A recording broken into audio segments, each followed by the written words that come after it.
ब्राह्मण रोज नियमित गंगेत स्नान करून तीरावर काही वेळ जप करीत बसत असे.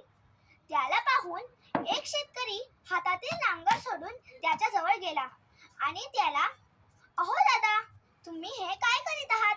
असे विचारले. ब्राह्मण म्हणाला, "मी देवाचे नाव घेत आहे."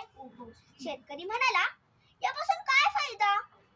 ब्राह्मण म्हणाला, "नाम घेत राहिले असता देव भेटतो." शेतकरी म्हणाला, "तुम्ही देवाचे नाव म्हणजे काय म्हणता?"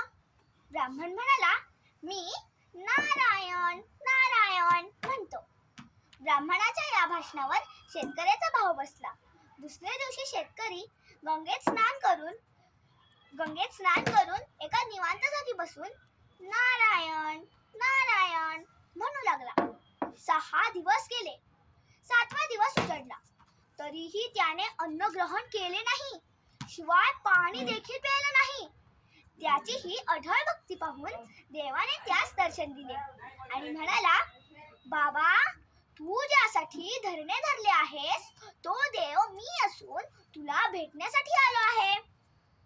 तेव्हा शेतकरी म्हणाला, "तू देव आहेस की भूत आहेस हे मी कसे ठरवणार? थांब, मी ते भटजी बुवास बोलावून आणतो. तो जर सांगेन तर मी तुला देव मानीन." देवाने शेतकऱ्याला ब्राह्मणास बोलावून आणायला सांगितले.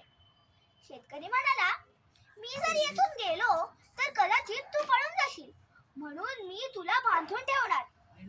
भक्तिप्रिय देवाने शेतकऱ्याचे बोलणे मान्य केले. शेतकऱ्याने देवाला झाडाशी बांधून पळत जाऊन ब्राह्मणास बोलावून आणले. ब्राह्मण अभाविक असल्यामुळे देव त्यास दिसेना. शेतकरी म्हणाला, "तू कोणी लबाड आहेस म्हणून ब्राह्मणाच्या दृष्टीस पडत नाहीस."